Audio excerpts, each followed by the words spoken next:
জনগণের নিরাপত্তা যারা দিতে পারবে না, তারা প্রথম বেতন নিচ্ছে কেন? যারা জনগণের নিরাপত্তা দিতে ব্যর্থ হয়েছে তারা চাকরি থেকে ইস্তফা দিচ্ছে না কেন? অসভ্যদেরকে দিয়ে পুরো প্রশাসন চালাচ্ছে। এই সকল অসভ্য প্রশাসনের সংস্কার করার জন্য আমরা শতবার হাজার বলেছি, এই সকল অসভ্যদেরকে সেখান থেকে বের করে দেওয়ার জন্য। অসংখ্য ভালো মানুষ আছে, ভালো মানুষদেরকে সেখানে বসানোর জন্য, ভালো মানুষদেরকে প্রকৃত জায়গায় বসানোর জন্য, কিন্তু এই সরকার ব্যর্থ হয়েছে। আসলে অকর্ম মানুষদেরকে দিয়ে আগামী এত বড় একটা নির্বাচন ইলেকশন করতে চাচ্ছে, তারা একটা নয়, 7-8টা বিষয় হানাপুটো হয়েছে, রেফারেন্ডাম হয়েছে। এত বড় একটা বিশাল দায়িত্ব পালন করার জন্য অসভ্য অথর মানুষদেরকে দিয়ে এই প্রশাসন চালাতে চাচ্ছে। আমি মনে করি আগামী 24 ঘন্টার মধ্যে অপরাধীদের আইনের আওতায় আনা হোক, যে বদল নিতেছে আপনারা জানেন যে হঠাৎ করে বাংলাদেশে বিএনপি সন্ত্রাসের রাজত্ব কায়েম করেছে। 5 আগস্টের পর থেকে নিজেরা কামড়াকামড়ি করতো, চাঁদাবাজি করতে, যে চাঁদাবাজির ভাগ বাটোয়ারা নিয়ে প্রায় 215+ নিজেদেরকে হত্যা করেছে, উইকেটের পতন ঘটেছে। এবং বিএনপির ভিতরে যারা নারী, তারা কেউ সেফ না, ইন্টারনাল হয়রানি বা অনেক অঘটন ঘটে, এটা তাদের চরিত্র। কিন্তু আমরা দেখতে পাচ্ছি যে এই সমস্ত সন্ত্রাসীদের গডফাদার, লন্ডনে পলাতক থাকা গুপ্ত নেতা, বাংলাদেশে এসে যখন আত্মপ্রকাশ করেছেন এবং মুফতি হয়ে আসার চেষ্টা করেছেন, উনি বাংলাদেশে আসার পরেই বিএনপি প্রতিপক্ষের উপর হামলার রাজনীতি শুরু করে দিয়েছে। সেখানে প্রায় সেনাবাহিনী সহ 200 জনের মতো আহত, এর ভিতরে 30 জনের অবস্থা খুবই আশঙ্কাজনক। পরিস্থিতি নিয়ন্ত্রণে আনার জন্য সেনাবাহিনী এগিয়ে গেলে বিএনপির সন্ত্রাসীরা সেনাবাহিনীকেও আক্রমণ করে বসে এবং বেশ কয়েকজন সেনাবাহিনীর সদস্য আহত হয়েছেন বলে আমরা জানতে পেরেছি। এই যে ঘটনা, এই ঘটনার মাধ্যমে, এই হত্যার মাধ্যমে বিএনপি কি বার্তা দিল বাংলাদেশের রাজনীতিতে বা পৃথিবীর রাজনীতিতে? দর্শক, খুবই দুঃসংবাদ। এই নির্বাচনের সময় প্রায় সমাগত, ঠিক সেই সময় শেরপুরে আজকে তুমুল সংঘর্ষ হয়েছে। সেই সংঘর্ষে এইমাত্র এখন ব্রেকিং খবর হচ্ছে শ্রীবর্দীর জামাত সেক্রেটারি নিহত হয়েছে, 50 জনের উপর আহত হয়েছে। এর আগে নিশ্চয়ই শুনেছেন সেনা সদস্য সহ 2 শতাধিক আহত বলে খবর, কেউ কেউ বলছে তার মধ্যে 50 জন গুরুতর আহত। এবং এখন খবর হচ্ছে শেরপুর শ্রীবর্দী জামাতের সেক্রেটারি স্বয়ং নিহত হয়েছে। তাহলে বুঝতে পারছেন নির্বাচনের পরিবেশ কিভাবে উত্তপ্ত হচ্ছে। এটা কি নিয়ন্ত্রণে রাখা যাবে? এটি হচ্ছে এখন বড় প্রশ্ন। শেরপুরে বিএনপি জামাতের সংঘর্ষে জামাত নেতা নিহত, ইন্না লিল্লাহি ওয়া ইন্না ইলাইহি রাজিউন। এই বিএনপি সন্ত্রাসী বাহিনী যেভাবে হত্যাযজ্ঞ চালাচ্ছে সারা বাংলাদেশে, মহিলাদের উপর হামলা, জামাতের নেতাকর্মীদের উপর হামলা, মানে কি একটা অবস্থা। তোদের পতন হবে, তোদের পতন হবে, দেখিস। স্বৈরাচার যেভাবে যে অবস্থা হইল না, ঠিক একই অবস্থা হবে, তবে চালানির পথ পাবিনি।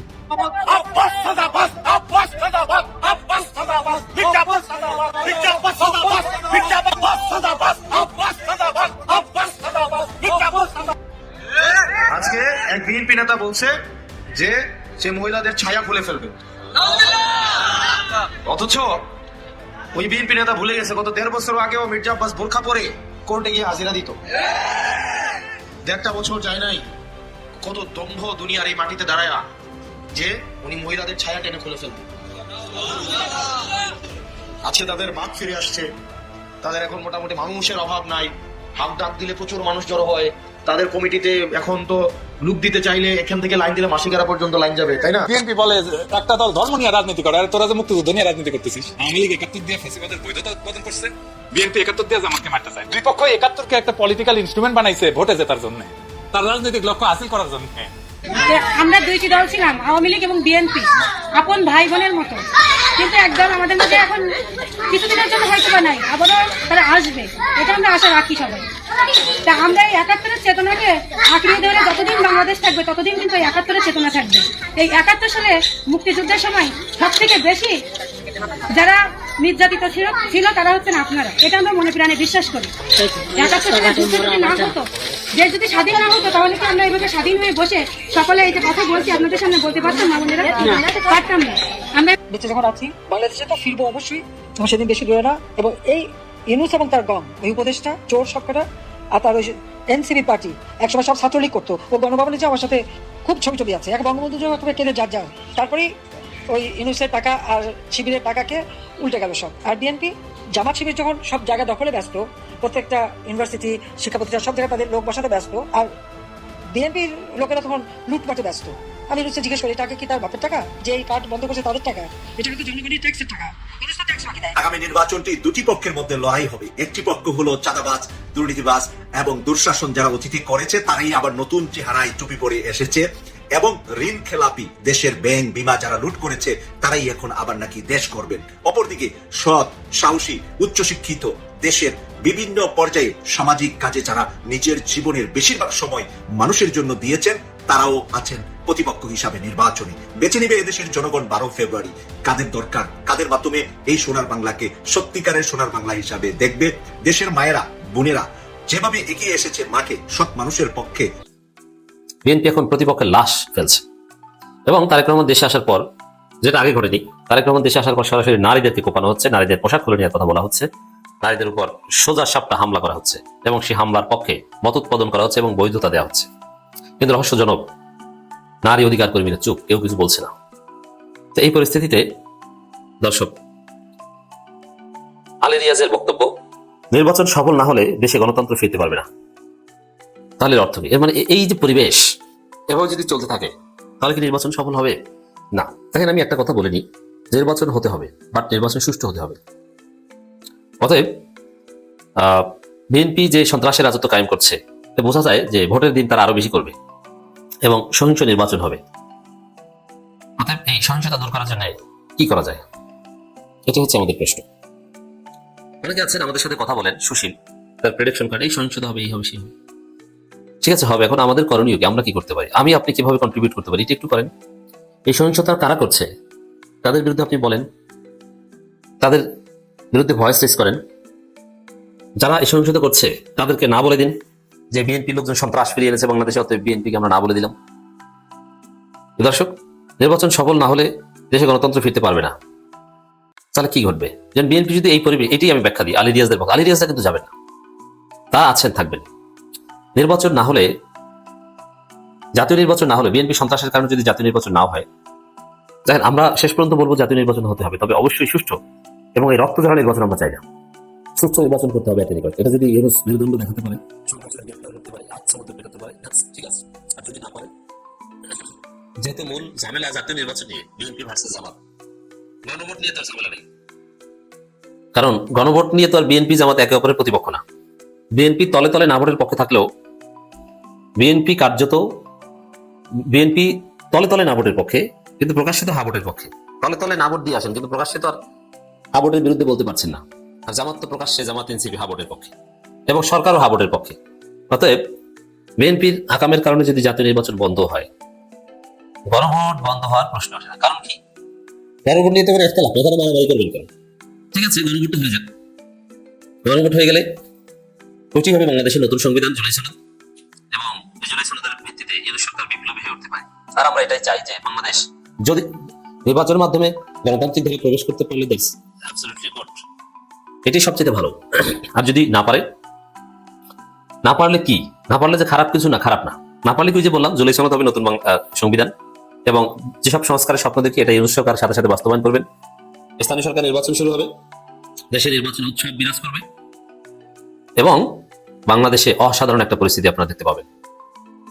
আপনারা দেখবেন যে দুর্নীতির বিরুদ্ধে, চাঁদাবাজের বিরুদ্ধে, সকল প্রকার ঘুষ দুর্নীতির বিরুদ্ধে মহা অভিযান পরিচালিত হবে। কোন সন্ত্রাস, কোন চাঁদাবাজ বাংলাদেশে থাকবে না। সরকারি অফিস থেকে শুরু করে কোথাও কোনো দুর্নীতি থাকবে না, সব মানুষের সাথে মিশে যাবে। Yunus will ensure that. তো দর্শক, নির্বাচন সফল না হলে দেশে গণতন্ত্র ফিরতে পারবে না। আলী রিয়াজ, গণতন্ত্র ফিরতে পারবে না, কিন্তু বিপ্লবের স্বপ্ন বাস্তবায়িত হবে এবং জাতীয় রাজনীতিতে গণতন্ত্র ফিরতে পারবে। এর অর্থ হচ্ছে যে নির্বাচন তো যথেষ্ট দেরি হবে, যে স্থানীয় সরকার নির্বাচন শুরু হবে। তবে এটা ঠিক যে 12 ফেব্রুয়ারি যদি জাতীয় নির্বাচন না হয়, শুধু গণভোট হয়, তবে জাতীয় নির্বাচন দিল্লি দূর। কারণ তখন স্থানীয় সরকার নির্বাচন দিয়ে সরকারের সক্ষমতা টেস্ট করতে হবে। ছাত্র সংসদ নির্বাচনগুলো বাকি জায়গাগুলোতে হবে। ত্রয়োদশ জাতীয় সংসদ নির্বাচন সফলভাবে সম্পন্ন না হলে বাংলাদেশ মৃত্যুচক্রে পড়ে যাবে এবং গণতন্ত্রের রূপান্তর হতে পারবে না বলে মন্তব্য করেছেন প্রধান উপদেষ্টা বিশেষ সরকার ডক্টর আলী রিয়াজ। যে মৃত্যুচক্রে যে পড়ে যাবে এটা আশঙ্কা, কিন্তু ওভারঅল যদি বিএনপির কারণে নির্বাচন না হয়, কি করতে হবে, কি করবে, ওটাও ইউনিট সরকার রেডি করে রেখেছে বলে আমার মনে হয়। এবং সেখানে আলী রিয়াজরা থাকবেন। অবশ্য আলী রিয়াজরা যুক্তরাষ্ট্রের সাথে সম্পর্কিত, যুক্তরাষ্ট্রে চাকরি করেন, তারপর মারামারি কাটাকাটি চাইতে তো ভালো যুক্তরাষ্ট্রের সহায়তায় বা যে সহায়তায় হোক। যেমন হাসিনার পতন ঘটানোর জন্য দামি নির্বাচনের বিরুদ্ধে আমরা যুক্তরাষ্ট্রের সহায়তা চাইনি, চেয়েছি। যুক্তরাষ্ট্রের সহায়তায়, আলী রিয়াজের মাধ্যমে যদি বিপ্লবের স্বপ্ন পূরণ হয়, ইটস গুড, ভালো তো। তবে সবচেয়ে ভালো, মন্দের ভালো হচ্ছে এটা, সবচেয়ে ভালো জনগণ যাদেরকে ভোট দিবে তারা যদি জনগণের স্বপ্ন বাস্তবায়ন করতে পারে। কারণ একটা এই যে সরকার বা বিপ্লবী সরকার আসলে আরো নানা চ্যালেঞ্জ আছে, ওভারঅল সংস্কার হবে, একটা সুন্দর পরিবেশ আসবে, কিন্তু আন্তর্জাতিক গ্রাউন্ডে কিছু চ্যালেঞ্জের মধ্যে পড়তে হবে। তারপরে ইউনূস থাকলে কিছুটা হলে সেই চ্যালেঞ্জ ওভারকাম করা যাবে। আলী রিয়াজের এই বক্তব্যের একটা দিক হচ্ছে যে নির্বাচন না হলে এটা কারোর জন্য ভালো নয়। তবে এই যে নির্বাচন না হলে, এই প্রশ্নটা আলী রিয়াজ তো সরকারের লোক, ঐকমত্য কমিশনের লোক, সংস্কার কমিশনের ছিলেন, সেখানে নির্বাচন না হলে এই সংখ্যা কিন্তু তার আছে। নির্বাচন না হলে এই চিন্তাই কেন করবো, 12 তারিখ তো এসে গেছে, না, নির্বাচন না হলে এই সংখ্যা এখনো আছে। অতএব চলমান পরিস্থিতিতে নির্বাচন না হওয়ার সংখ্যা আছে, উড়িয়ে দেওয়া যায় না। তবে জাতীয় নির্বাচন না হলেও গণভোট হবে, এবং গণভোটের মধ্যে দিয়ে, গণভোটের পর ওজি হবে নতুন বাংলাদেশ, তারপর স্থানীয় সরকার নির্বাচন শুরু হতে পারে। আসসালামু আলাইকুম দর্শক, শুভেচ্ছা নিন। শেরপুরে বিএনপির কর্মীদের দ্বারা নৃশংসভাবে শেষ হয়ে গেছেন একজন জামাত নেতা। এই বিষয়ে আলোচনা করব। আমার সঙ্গে আছেন অ্যাডভোকেট মনিরুল ইসলাম শামীম। স্থানীয় সহকর্মী সাংবাদিকের তথ্য, প্রত্যক্ষদর্শীদের বর্ণনা এবং ভিডিও অনুযায়ী শ্রীপুরের জিনাইগাতিতে পাল্টা হামলার মধ্যে শ্রীবর্দী উপজেলার জামাতের সেক্রেটারি রেজাউল করিমকে মাথায় এবং কানের নিচে উপর্যুপরি করে মেরে ফেলেছে বিএনপি প্রার্থীর সমর্থকরা। কি কারণে এই নৃশংস কাণ্ড জানলে অবাক হবেন। ইশতেহার প্রকাশ অনুষ্ঠানের সামনের সারিতে চেয়ারে বসার মতো তুচ্ছ কারণে এই ঘটনার সূত্রপাত। কানের নিচে, ঘাড়ে, এগুলো অনেকভাবে একদম পরিকল্পিতভাবে এইভাবে শেষ করে দেয় একটা জীবন। এবং আইন শৃঙ্খলা বাহিনীর কিন্তু চেষ্টায় অনেক ঘাটতি ছিল, মানে এই আইন শৃঙ্খলা বাহিনী চেষ্টাই করেনি, যার ফলে বিএনপির সন্ত্রাসীদের হাতে উপজেলা জামাতের সেক্রেটারি নৃশংসভাবে শেষ হয়ে গেলেন। আমি আসবো অ্যাডভোকেট মনিরুল ইসলাম শামীমের কাছে। এই যে এই নির্বাচনে এই প্রথম বিএনপির হাতে জামাত শেষ হলো, মানে শুরু হয়ে গেল এই কাণ্ড, আপনি এটাকে কিভাবে দেখছেন? ধন্যবাদ প্রিয় ভাই, উপস্থাপক নামেতাদ্দিন মিশন ভাই, আর ধন্যবাদ আজকে শ্রোতাবৃন্দ যারা দেখছেন এবং দেখবেন, সকলের প্রতি আমার সালাম, আসসালামু আলাইকুম রাহমাতুল্লাহ। আমরা খুব আক্ষেপ করে বলতে হয়, গত বেশ কয়েকদিন ধরে বারবার আমরা বলছি, গত পরশু আমি টিভির একটা প্রোগ্রামে এই কথাটাই বারবার সরকারকে জানাতে চেয়েছিলাম যে সারা দেশব্যাপী প্রতিদিন আমাদের নেতাকর্মীরা, আমাদের নারীদেরকে হেনস্থা করা হচ্ছে, আমাদের নেতার কর্মীরা মাইর খাচ্ছে, প্রশাসন যথেষ্ট পরিমাণ দুর্বল, প্রশাসন আইন শৃঙ্খলা বাহিনীকে আরো সক্রিয় করা দরকার, আরো মজবুত করা দরকার, আরো অ্যাক্টিভ করা দরকার। সরকার চেষ্টা করছে না এমন না, বাট সরকারের যতটুকু তৎপরতা লক্ষ্য করছে তার চেয়ে বেশি দুর্বল হলো মাঠ পর্যায়ের পুলিশ প্রশাসন এবং আইন শৃঙ্খলা রক্ষাকারী বাহিনী। খুবই নাজুক অবস্থা, যার প্রেক্ষাপটে আজকে এই ঘটনাগুলো ঘটছে। সবচেয়ে কষ্টের বিষয় হলো ভাই, আরেক জায়গায় যে এক নেতা দেশে আসতেন, এসে বলে আমরা জনগণ তো শুনে খুব উৎফুল্ল হয়ে গিয়েছে যে নাইস একটা প্ল্যান হয়তো আমাদের জন্য রাখবে, কিন্তু সেই প্ল্যান যে এইভাবে মানুষ হত্যা হবে, সেই প্ল্যান যে রাজনৈতিক প্রতিপক্ষকে এইভাবে কুপিয়ে মেরে জখম করে দুনিয়া থেকে বিদায় করে দেবে, সেই প্ল্যান যে নারীদের জামা কাপড় টেনে হিসড়ে অবদস্থ করবে, সেই প্ল্যান যে মা বোনদের ইজ্জতের উপর আঘাত করবে, সেই প্ল্যান যে প্রতিপক্ষকে এমন ভাবে ঘায়েল করার জন্য মাঠে নেমেছে যে শুধু তারা গত 17 বছর যে না খেয়ে আছে সেই খাওয়াটুকু আবার আদায় করে নিতে চাচ্ছে। তাহলে কেন ভাই, কেমন কি প্ল্যান তাদের, যে মানুষ মেরে সেই 17 বছরের পেছনে তারা নতুন করে কায়েম করতে চাচ্ছে, তাদের উদ্দেশ্যটা কি? আমরা বারবার বলেছি, অনুরোধ করেছি প্রশাসনকে, প্রশাসন আপনারা এই ব্যাপারে যথেষ্ট মজবুতি অবস্থান গ্রহণ করুন, সক্রিয় অবস্থান করুন, অন্যথায় কোনোভাবে আপনি এত বড় নির্বাচন আঞ্জাম দিতে পারবেন না, কন্ট্রোল করতে পারবেন না। কেননা এখনকার যারা আমাদের প্রতিপক্ষ আমরা দেখছি, এখন ফ্যাসিজম পরবর্তী সময়ে আবার নতুন ফ্যাসিজমকে কায়েম করার জন্য যে শক্তিটা আসছে আমরা দেখছি, তাদের চরিত্র অতি ফ্যাসিস্ট সরকারের চরিত্রের বহিঃপ্রকাশ স্পষ্ট ইতিপূর্বে ফুটে উঠেছে। কেননা তারা 15 মাসে 200-এর উপর শুধু নিউজ দলের নেতাকর্মীদেরকে তারা খুন করেছে, তাদের রেকর্ড রয়েছে, পাথর দিয়ে আঘাত করে তাদের রেকর্ড রয়েছে, তারা কুপিয়ে গর্দান ফেলে দেওয়ার। এই 15 মাসে দেখার পর এরপরে যদি সরকার না বুঝে, এরপরেও যদি প্রশাসন তৎপর না হয়, এটা আমাদের জন্য খুবই দুঃখজনক, দুর্ভাগ্যজনক বিষয়। জাতি হতাশ। আগামী নির্বাচনে যে 43-44 হাজার সারা দেশব্যাপী কেন্দ্র, এই কেন্দ্র কিভাবে তারা কন্ট্রোল করবে, এটা কিভাবে সম্ভব? এত দুর্বল, এত নাজুক অবস্থা যদি আমরা এখনই দেখতে পাচ্ছি। তবে সবচেয়ে মজার ঘটনা হলো ভাই, জনগণ কিন্তু বুঝে ফেলেছে যে আবার নতুন ফেসিবাদ আসতে পারে, আবার নতুন নব্য ফেসিবাদ যাতে না আসতে পারে, জনগণ তাদের সিদ্ধান্ত নিয়ে ফেলেছে। এটা ওই পক্ষটা বুঝতে পারার কারণে তারা পাগলের মতো, যে গ্রামে গঞ্জে একটা কথা আছে, গ্রামে গঞ্জে ছড়িয়ে ছিটিয়ে মানুষ বলে যে ভাদ্র মাসে নাকি কুকুর পাগল হয়, তো এটা কোন মাত্র মাস দেখা দিল ভাই? নির্বাচন তো এখনো আরো 15 দিনের উপর বাকি আছে, আরো তো এখনো তো সুযোগ আছে তাদেরকে পাগল হওয়ার জন্য। তারা এই নির্বাচনী ব্যালট পেপারে ভোট দিয়ে কাউন্ট করে প্রকাশ হওয়া পর্যন্ত অন্তত পাগলামি তারা বন্ধ করতে পারতো। তারা যে এত পাগল হয়ে গেল, এত পাগলামি শুরু করলো যে এখনো পর্যন্ত নিয়ার অ্যাবাউট 15 দিন বাকি, তার আগেই তারা এরকম পাগলামি শুরু করেছে। আমরা সাধারণ জনগণ, বাংলাদেশের জনগণ এই ধরনের ফ্যাসিজম, এই ধরনের ন্যাক্কারজনক, এই ধরনের জঘন্যতম হত্যাকাণ্ড একটি আর দেখতে চাই না বাংলাদেশে। বাংলাদেশের নাগরিকদের নিরাপত্তার নিশ্চয়তা দিতে হবে প্রশাসনকে, সরকারকে। যেখানে সেখানকার ইউনূস সাহেব, সেখানকার পুলিশ প্রশাসন, সেখানকার যিনি আর্মি অফিসার ছিলেন, কর্তব্যরত আর্মি অফিসার ছিলেন, আমি মনে করি ওনাদের যথেষ্ট ব্যর্থতা রয়েছে, ওনাদের যথেষ্ট পরিমাণ উইকনেস। সেখানে যে ইনফরমেশনগুলো আমরা এখন পর্যন্ত পেয়েছি যে 4-5 ঘন্টা ধরে একটা প্রবলেম চলতেছিল, এই 5টা ঘন্টা কেন তারা এটা নিবৃত্ত করতে ব্যর্থ হয়েছে? সেখানে নাকি একজন বা দুজন আর্মি সদস্য ইনজুর্ড হয়েছে। তাহলে বুঝতে হবে ভাই, আগামী নির্বাচনটা কন্ট্রোল করার ক্যাপাসিটি এই সরকারের এখনো পর্যন্ত হয়ে উঠেনি। বুঝতে হবে যে যারা আর্মিকে পর্যন্ত আঘাত করে ফেলেছে, তার মানে সর্বোচ্চ জায়গায়। তাহলে গত সপ্তাহে আমরা দেখলাম চিটং এর একটা এরিয়াতে র্যাবের একজন কর্মকর্তাকে নির্দয়ভাবে সেখানে কুপিয়ে হত্যা করা হলো। একই ঘটনা এখন আজকে এখানে ঘটতে যাচ্ছিল। সেখানে জামাত নেতা, উপজেলা জামাতের সেক্রেটারি রেজাউল করিম সাহেবকে যখন হত্যা করা হলো, তার পূর্ববর্তী মুহূর্তে তো সেখানে আইন শৃঙ্খলা বাহিনীতে অলরেডি অবস্থানে ছিলেন, কিন্তু তাদের ভূমিকাটা ছিল, তাদের হাতে যে লাঠি ছিল, তাদের হাতে যে আর্ম ছিল নিবৃত করার জন্য, এগুলো কেন তারা প্রয়োগ করলো না? এটা নিয়ে প্রশ্ন থেকে যায়। আমি মনে করি এখানে তারা এটা পূর্ব পরিকল্পিত একেবারে সুনির্দিষ্ট প্ল্যান করে যে এই দিক দিয়ে তারা যাওয়ার সময় এদিক দিয়ে যাবে, ওনাদের এলাকায় তো যেতে হবে, যেতে হলে তো এই রাস্তা দিয়ে যাবে, এই বাজারের উপর দিয়ে যেতে হবে, যে এই দিক দিয়ে যাওয়ার সময় ওনাকে নির্দয়ভাবে প্রার্থীটাকে মেরে ফেলার মূলত ওদের প্ল্যান ছিল। কিন্তু তারা প্রার্থীটাকে মারতে ব্যর্থ হয়ে ওনার সাথে সহযোগী যারা ছিলেন তাদেরকে নির্দয়ভাবে হত্যা করলো। এখন একজন প্রার্থীকে মারার জন্য যখন ঢাকা থেকে ফেসবুক স্ট্যাটাস দেওয়া হয় এবং ওইখানকার লোকাল এরিয়াতে বাজারের মাইকে ঘোষণা দিয়ে অ্যানাউন্স করা হয় প্রার্থীকে হত্যা করার জন্য প্রতিপক্ষের পক্ষ থেকে, ততক্ষণ পর্যন্ত আইন শৃঙ্খলা বাহিনী কি করেছে? কেন তাৎক্ষণিক ওই ব্যক্তিকে গ্রেপ্তার করলো না? যারা ওখানে অবস্থান নিয়েছে কেন তাদেরকে সেখান থেকে নিবৃত্ত করা গেল না? কেন তাদেরকে সেখান থেকে সরিয়ে দেওয়া গেল না? ছত্রভঙ্গ করা গেল না? আমি মনে করি সেখানকার এই দায় ওইখানকার পুলিশ প্রশাসনের, ওখানকার ওসি এই দায় কোনোভাবে এড়াতে পারেন না। সেখানকার টিউন বা দায়িত্বপ্রাপ্ত ম্যাজিস্ট্রেট যিনি আছেন, উনি সেই দায় কোনোভাবে এড়াতে পারেন না। ছোটখাটো বর্ষা নিয়ে যে প্রবলেমটা এই পর্যন্ত অতটুকু পর্যন্ত গড়ানোর কথা না। যখন অ্যানাউন্স করা হলো যে তাদেরকে আজকে এখানে চিরতরে ধ্বংস করে দেওয়া হবে, চিরতরে মেরে ফেলা হবে, এরপরও যে পুলিশ প্রশাসন, এরপরও আর্মি, এরপরও আমাদের অন্যান্য আইন শৃঙ্খলা বাহিনী সেখানে কাজ করছে, তারা কি করেছে? এখানে অবশ্যই গোয়েন্দা সংস্থার লোক অবশ্যই ছিল।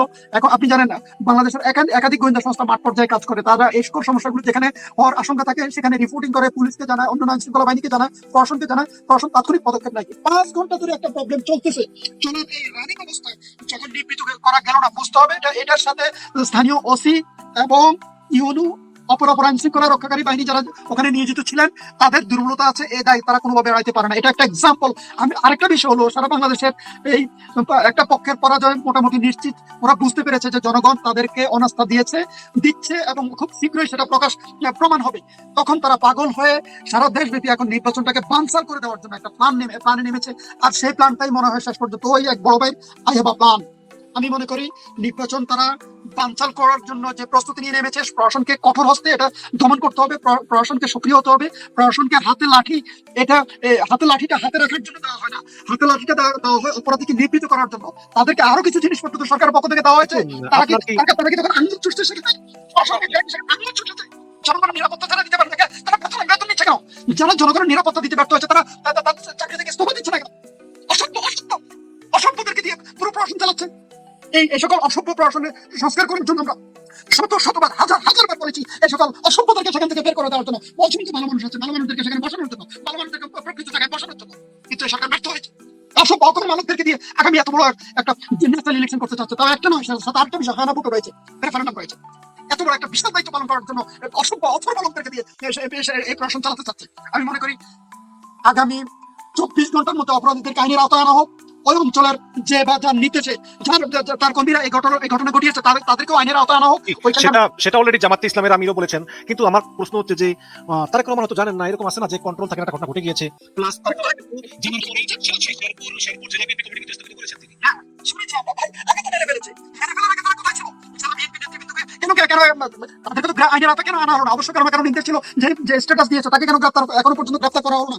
যে মাইকে অ্যানাউন্স করেছে তাকে কেন গ্রেফতার করা হলো না? ওই স্পটে তারা ছিল তাদেরকে এখন পর্যন্ত কেন গ্রেফতার করা হলো না? আপনি কি মনে করেন না এটা তারা একটা টেস্ট কেস হিসেবে আমাদের পুরো বাংলাদেশকে নৈরাজ্য করার জন্য, নৈরাজ্য সৃষ্টি করার জন্য, পুরো বাংলাদেশকে অস্থিতিশীল করার জন্য, নির্বাচনটাকে বানচাল করার জন্য এটা করেছে? আপনি কি মনে করেন?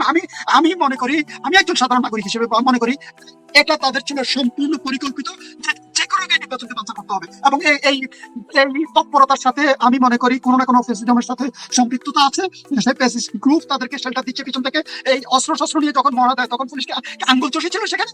আর্মির হাতে কি লাঠি ছোটা কিছু ছিল না? তারা কেন নিবৃত করতে পারেনি কেন? তারা ওটা মাইর খেয়ে কিভাবে? বাংলাদেশে যারা জনগণ আজকে বসবাস করছে, যদি আপনি এই ছোটখাটো এই একটা ইউনিয়ন পর্যায়ে, একটা থানা পর্যায়ে আপনি কন্ট্রোল না করতে পারেন, তাহলে সারা বাংলাদেশকে কিভাবে আপনি কন্ট্রোল করবেন? আগামী এত বড় চ্যালেঞ্জ আপনি কি জানেন না?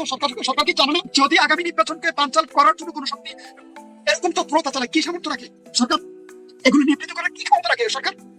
এখনো সুযোগ আছে উপযুক্ত ব্যক্তিদেরকে ওসি, এসপি যেখানে প্রয়োজন সেখানে ট্রান্সফার করিয়ে শিফট করিয়ে উপযুক্ত সাহসীবান ব্যক্তি অফিসারদেরকে সেখানে বসানো। আমাদের পড়াশোনা অসংখ্য ভালো মানুষ রয়েছে, আমাদের পড়াশোনায় অসংখ্য আইন শৃঙ্খলা বাহিনীর মতো ইমানদার অফিসার রয়েছে, তাদেরকে সেই দায়িত্বগুলো দেওয়া হয় না। অথবা লোকদেরকে বসানো হয়েছে, ফ্যাসিস্ট আমলের লোকদেরকে এখনো বসানো, সেখানে বসে রাখা হয়েছে। এইসব কারণে এগুলো করছে। সমস্ত উপদেষ্টাকে আমরা অনুরোধ করব, এখনো সময় আছে।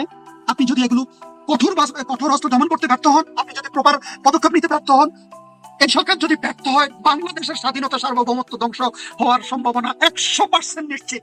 এই নির্বাচনকে কোনোভাবে বানচাল করতে দেওয়া যাবে না। এই নির্বাচনকে সুষ্ঠুভাবে করে জনগণের সরকার যারা আসবে নির্বাচিত হয়ে তাদের হাতে ক্ষমতা নিশ্চিত হওয়া পর্যন্ত আপনাদেরকে কঠোর হতে হবে। এই ব্যাপারে চুল পরিমাণ ছাড় দেওয়ার, দুর্বলতা দেখানোর কোনো সুযোগ নেই।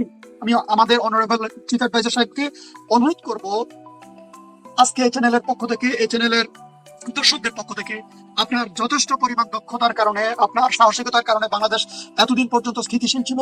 কিন্তু আজকে নতুন করে যে প্রোগ্রাম তারা ওয়ান প্ল্যান পলিসি ইমপ্লিমেন্টেশন শুরু করেছে, এই চাঁদাবাজ গ্রুপ, সন্ত্রাসী গ্রুপ, মাদকাসক্ত group, one plan murder policy group বাংলাদেশে আর কখনোই ক্ষমতায় ইনশাল্লাহ আসতে পারবে না। জনগণ তাদেরকে অলরেডি অনাস্থা জানিয়ে দিয়েছে। এটা যখন বুঝতে পারছে তখন তারা পাগলা কুকুরের মতো আচরণ শুরু করেছে সারা দেশব্যাপী। জি, শেষ করবো আমরা। গত 1.5 বছরে বিএনপি নিজেদের মধ্যে মারামারি করে বহু মানুষ কিন্তু নিজের দলের ভিতরে কিন্তু অন্তর্কোন্দলে খুন হয়েছে এবং বারবারই সাবধান করেছি, কিন্তু বিএনপি কথা কানে নেয় নাই। আর যদি নিত তাহলে আজকে এই মাওলানা রেজাউল করিমকে এভাবে শেষ হতে হতো না। তারেক রহমান, আমি আপনাকে আরেকটা এক্সাম্পল দেই। শেষ করবো আমরা সংক্ষেপে, খুব সংক্ষেপে। পাপিয়া নামে তাদের এক নেত্রী, একসময় সম্ভবত উনি সাংসদ ছিলেন। তো উনি গত পরশু উনি কথাটা বলেছিলেন যে জামাতে এবং ছাত্রী সংস্থার যদি কোনো মহিলারা ভোটের জন্য যায় তাহলে 999 কল করে তাদেরকে পুলিশের হাতে হাওলা করে দেওয়া হোক, গ্রেপ্তারের আওতায় আনা হোক, আইনের আওতায় আনা হোক। উনি আমি যে কোর্টের প্র্যাকটিস করতাম, উনিও সেই কোর্টে একসময় প্র্যাকটিস করতেন আমি যতটুকু জানি। তো উনি এই ধরনের অকর্মণ্যা, এই ধরনের গান পাপি লোকেরা যদি একটা দলের শীর্ষ পর্যায়ে থেকে থাকে, একটা অঞ্চলের নেতৃত্ব দেয় যে আমি জনগণের কাছে ভোট চাইবো, আপনি ভোট চাইবেন, এটা আমার নাগরিক অধিকার, এটা আমার সাংবিধানিক অধিকার, আমার সেই রাইট আমাকে রাষ্ট্র দিয়েছে, এটা হিউম্যান রাইটস এর অন্তর্ভুক্ত। এই কাজটা করতে গিয়ে পুলিশকে গ্রেপ্তারের জন্য কল করতে বলা হচ্ছে। এটার অর্থ কি আপনি কিছু বুঝতে পারছেন? ওরা আসলে কি চায় দেশটাকে? ওরা চায় মূলত একসময় যেরকম পেসিস্টরা রামরাজত্ব কায়েম করেছিল দেশটাকে, মগের মূল্য বানিয়ে ফেলেছে রাষ্ট্রকে, এরকম আরেকটা মগের মূল্য তারা বানাতে চায় ওয়ান প্ল্যান পলিসি দিয়ে। আমরা ন্যায় ইনসাফের বাংলাদেশের কথা বলছি। আমাদের নেতৃবৃন্দ ন্যায় ইনসাফের ভিত্তিতে রাষ্ট্রকে পরিচালনা করার সিদ্ধান্ত নিয়েছে। আমরা জনগণের কাছে ভোট দেওয়া যাচ্ছি। আগামী নির্বাচনে যদি আমাদেরকে ভোট দেয়, আমরা নিশ্চিত এই 11 দলীয় জোট তারা সংসদে গিয়ে জনগণের ন্যায্য হিস্সা জনগণকে বুঝিয়ে দেবে, জনগণের ন্যায্য হিস্সা জনগণকে পৌঁছে দেবে, ইনসাফের সমাজ কায়েম করবে, ইনসাফের ভিত্তিতে পার্লামেন্ট চলবে, ইনসাফের ভিত্তিতে আপনার অঞ্চল চলবে। সেটা নিশ্চিত আমরা ইনশাল্লাহ 100% দিচ্ছি। ধন্যবাদ দর্শক। তারেক রহমান দেশের সব জায়গায় গিয়ে ফ্যামিলি কার্ড, কৃষক কার্ড নিয়ে কথা বলতেছেন, এটা ভালো কথা। বলতেছেন আই হ্যাভ এ প্ল্যান, এটাও ভালো। কিন্তু নিজে নেতা কর্মীদের মানুষের জীবন কেড়ে নেওয়ার থেকে দূরে রাখার জন্য তারেক রহমানের প্ল্যান কি আমরা জানি না। বিএনপির নেতা কর্মীদের হাত থেকেই মানুষ যদি জানেই না বাঁচতে পারে। I have to say about that. ব্যাপারটা হচ্ছে, আমরা যখন ছাত্র রাজনীতি করতাম, বেগম খালেদা জিয়ার যে সমাবেশগুলো হইতো, ওই সমাবেশগুলোতে আমরা সকাল 10টা-11টার মধ্যে চলে যাইতাম। ম্যাডাম যদিও 3টা বা 2টার মধ্যে আসতো। সমাবেশে আগে যাওয়ার উদ্দেশ্য আমাদের ছিল সামনে বসা, ম্যাডাম যেন আমাদেরকে দেখতে পায়, বা ম্যাডামকে দেখে আমরা যেন স্লোগান দিতে পারি, ম্যাডাম যেন আমাদেরকে দেখে, বা ওনার অ্যাটেনশনটা পাওয়ার জন্য আমরা স্লোগান দিতাম, যেন এনকারেজমেন্ট পাই আমরা। তো ওই জায়গা থেকে আজকে আমরা দেখছি যে জনাব তারেক রহমান সাহেব যে সমাবেশগুলোতে যাচ্ছেন, সামনে বসে যারা স্লোগান দিচ্ছে তাদেরকে গুপ্ত বলা হচ্ছে, বা উনি নিজেই বলছেন বিএনপির রাজনৈতিক যে সমাবেশগুলো হয় ওইখানে গুপ্ত আসার তো প্রশ্নই আসে না। সামনে যারা বসতে যায় তারা অবশ্যই তৃণমূলের অনেক ডাইহার্টেড কর্মী, যারা দলকে অনেক ভালোবাসে, সামনে থেকে স্লোগান দেওয়ার চেষ্টা করে। এটাকে পজিটিভলি না নিয়ে আপনারা গুপ্ত গুপ্ত বলতেছেন এবং এটা সোশ্যাল মিডিয়াতে মানুষ শেয়ার করতেছে। আমি নিজেও শেয়ার করছি পাবলিক কমেন্টস রিড করার জন্য। এই যে পাবলিক কমেন্টস, এটা প্রেডিকশন করার জন্য বাংলাদেশ জাতীয়তাবাদী দলের যে সোশ্যাল মিডিয়া অ্যানালাইসিস করে তাদের কাছে কি কোনো ডাটা নাই? জনাব তারেক রহমান সাহেবের কাছে কি রিপোর্টটা দেয় না যে এই টাইপের কথাগুলা মানুষকে কতটা ইফেক্ট করে? আজকে গত 1.5 বছর ধরে আমি প্রচুর এই গুপ্ত ট্যাগ খাচ্ছি, জামাতি ট্যাগ খাচ্ছি। কারণ হচ্ছে আমাকে জামাত বলা হয়, গুপ্ত বলা হয়, কারণ হচ্ছে আমি প্রচুর পরিমাণ অ্যাওয়ারনেস তৈরি করছি চাঁদাবাজদের বিরুদ্ধে। চাঁদাবাজদের বিরুদ্ধে জনাব তারেক রহমান সাহেব জিরো টলারেন্স উনি বলছেন, একই সাথে উনি দুর্নীতিবাজদেরকে ঝাঁটায়া বিদায় করবে বলছেন। তো সেই জায়গা থেকে যখন উনি বক্তৃতা করেন, ওনার আশেপাশে 2-1 ঋণ খেলাপি দেখলে পাবলিক ওটাকে ভালোভাবে নেন না। একই সাথে ওনার আশেপাশে 2-1 চাঁদাবাজ দেখলেও তাদেরকে মানুষ ভালোভাবে নেন না। এবং সবশেষে চেয়ারম্যান সাহেব নিজে গুপ্ত গুপ্ত বলে মানে হাসছেন। এটা আমাদেরকে পেইন দেয়, কারণ হচ্ছে বিএনপিতে কিছু চাপে ঢুকে পড়ছে বহিরাগত হাইব্রিড, তারাই কিন্তু সোশ্যাল মিডিয়াতে আমাদেরকে জামাতি বলে, গুপ্ত বলে, এই শাহবাগীরা বলে। তাহলে আমরা কি ধরে নিব যে এদের এই পরিকল্পনাগুলো আপনি জানতেন, আমরা কষ্ট পাইতাম বা আমাদেরকে মেন্টাল হ্যারাসমেন্ট করা হইতো এই কথাগুলো বলে? আজকে আপনিও বলছেন ওয়াই। আরেকটা জিনিস হচ্ছে 1991 সালে বিএনপি জামাতকে নিয়ে সরকার গঠন করছে, এটা তো ইতিহাস। 2001 সালে 2 জন মন্ত্রী হয়েছে জামাতের বিএনপি সরকারে, এটাও তো ইতিহাস। জামাতকে রাজাকার বলা, গুপ্ত বলা, ট্যাগ দেওয়ার আগে আপনাদের দলের একজন নেতা মারা গেছে, প্রধানমন্ত্রীর উপদেষ্টা ছিলেন মুক্তিযোদ্ধা হারি চৌধুরী সাহেব। এমন সিচুয়েশন হয়েছিল নিজের নাম বদলায় উনি চিকিৎসা করতে হয়েছে। তাহলে কি উনি গুপ্ত ছিলেন? পরিস্থিতির শিকার হয়ে অনেকে গা ঢাকা দিছে, তারা কি গুপ্ত ছিলেন? ছাত্র শিবিরের ছেলেরা রাজনীতি করতে পারে না শেখ হাসিনার সময়কালে, অনেকেই তো গোপন গুপ্ত হয়েছে বা ছাত্রলীগের সাথে ঢুকে গেছে। ঢুকে তারা কি তাদের এজেন্ডা বাস্তবায়ন করে নাই? করছে তো। তারা তো ছাত্র সংসদ নির্বাচনে সবগুলা ইউনিভার্সিটিতে জিতছে। আমি ওটাকে কৌশল বলবো, গুপ্ত বলবো না। আমরা তো ওপেন ফেস, আমাদের আমরা যারা সোশ্যাল মিডিয়াতে কথা বলি আমরা তো গুপ্ত না। তাহলে আমাদেরকেও গুপ্ত বলা হয় কেন আমাদের দলের ব্যানার ব্যবহার করে? এই জিনিসগুলা কি বিবেচনা করবেন আপনি? ইট ইজ ভেরি ইম্পর্টেন্ট নাও। কারণ হচ্ছে জামাত এবং বিএনপি বাংলাদেশের এখন রাজনৈতিক মাঠে প্রতিযোগিতার মধ্যে আছে। হাসিনা চলে গেছে, তার দল নাই, সবাই যে যার মতো করে আওয়ামী পুনর্বাসনে ব্যস্ত হয়ে গেছে। তো সেই জায়গা থেকে প্রতিযোগিতা করতে গিয়ে আমাদেরকেও যে ব্যাশিং করা হচ্ছে, রাজাকার বলা হচ্ছে। আমার বাবা একজন মুক্তিযোদ্ধা ছিলেন, উনি মারা গেছেন। খুবই দুঃখজনক এই বিষয়গুলো। এবং এই যে পাবলিকের যে রিয়াকশনগুলা চেয়ারম্যান সাহেবের বক্তৃতায়, এগুলাকে কি ভাইরাল করার জন্য এরা করতেছে? এটা একটা বিষয়। আরেকটা জিনিস হচ্ছে, যদি এটা নেগেটিভ অ্যাওয়ারনেস তৈরি করে আপনার বিরুদ্ধে, তাহলে এটা তো এখনই বন্ধ করা উচিত বলে আমি মনে করি। If I hurt you for something, আমার কোনো কথা যদি আপনি কষ্ট পান, I am sorry for that. But এটাই এখন হচ্ছে যে যারা সত্য কথা বলে ন্যায়ের পক্ষে থাকে তাদেরকে জামাতি এবং গুপ্ত ট্যাগ দেওয়া হচ্ছে। ধন্যবাদ সবাইকে। একটা হাদিস দিয়ে কথা শুরুটা করতে চাই। 2 জন ব্যক্তি যখন একে অপরকে হত্যার উদ্দেশ্যে আঘাত করলো, তো যেই মারা গেল আরেকজন যে বাইচা গেল, 2 জনে কিন্তু অপরাধী আল্লাহর দরবারে। কেন? কারণ আপনি আমারে ঘাই দিয়েছেন, আমার উপরে লাগছে অথবা লাগে নাই, বাইচা গেছেন, আমি দিয়েছি, আপনি মরে গেছেন। উদ্দেশ্য কিন্তু ছিল কি? একদম ফালাই ফেলবো, বড়াই ফেলবো, মাইরা ফেলবো। তার মানে আপনিও মেন্টালি মানে একজন মানুষকে মাইরা ফেলার উদ্দেশ্যে আঘাত করছেন। দেখেন, নির্বাচনের আর মাত্র অল্প কয়েকদিন বাকি, কিন্তু সারা দেশে যে পরিস্থিতি তৈরি হচ্ছে, সেখানে ডক্টর ইউনূস সরকারের পক্ষে আইন শৃঙ্খলা পরিস্থিতিকে মেনটেন করা অথবা যারা অপরাধী তাদের বিরুদ্ধে শক্তিশালী কোনো ব্যবস্থা নেওয়া আসলে সম্ভব না। জামাতের একজন বড় নেতা, আপনার জামাতের যে বড় নেতা, গতকালকে শেরপুরে আমরা দেখলাম, শেরপুরের ঝিনাইগাতি উপজেলায় নির্বাচনী ইশতেহার ঘোষণা অনুষ্ঠানকে কেন্দ্র করে জামাত এবং বিএনপির নেতার কর্মীদের মধ্যে যেইভাবে চেয়ার ভাঙ্গা ভাঙ্গি, দৌড়া দৌড়ি, পিটাপিটি হয়েছে, সবাই ভিডিওটা দেখছেন না? আমার কাছে মনে হয়েছে যে মাত্র তো শুরু, অনেক কিছু বাকি গুরু। গতকালকে ঠিক একদিনে বাংলাদেশের বিভিন্ন জায়গায় হাত পাখার নারীদের সাথে জামাতের নারীদের, না জানি হাত পাখার নারীদেরকে আপনার মারছে হচ্ছে জামাতের নেতারা, আবার জামাতের মহিলা প্রার্থীকে মারছে কারা নাকি কারা। বিএনপির সাথে জামাতের সংঘর্ষ বেশ কিছু জায়গায় হয়েছে, অনেকে আহত হয়েছে, আর সর্বশেষ মারা গেছে মিনস তাকে হত্যা করা হয়েছে শ্রী বরদী উপজেলা জামায়াতের সেক্রেটারি রেজাউল করিম। গতকালকে দিবাগত রাত 10:45 তিনি মারা গিয়েছেন। বিকেল থেকে রাত পর্যন্ত চলছিল এই সহিংসতা। তাহলে প্রশাসন সেখানে আমরা দেখছি গেছে, পুলিশ, সেনাবাহিনী, বিজিবি। তবে একদম শেষ মুহূর্তে মেবি, আমি জানি না নাকি না তাদের সামনে আসলে এই ঘটনা ঘটছে। বলা হচ্ছে যে আপনার তথ্য অনুযায়ী বিকেল থেকে রাত পর্যন্ত বেশ কয়েক ঘন্টা এই সহিংসতা চলছে। এমনকি এখানে প্রায় 200 ব্যক্তি আহত হয়েছেন। আহতদের মধ্যে আইন শৃঙ্খলা রক্ষাকারী বাহিনীর সদস্যরা রয়েছেন। কারণ দেখছিলাম পুলিশ দাঁড়ায় আছে, বাট কেউ করে মানতেছে না, পুলিশও ভয় আছে। এইসব ঘটনা পুলিশকে মবের মধ্যে ফেলাই দেওয়া হতে পারে, ঘটনা ঘটে দেওয়া হতে পারে। তো যতদূর দেখা গেল যে মোটরসাইকেলও পোড়াই দেওয়া হয়েছে। 2 সাংবাদিক সহ কয়েকজন গণমাধ্যম কর্মীও আহত হয়েছেন।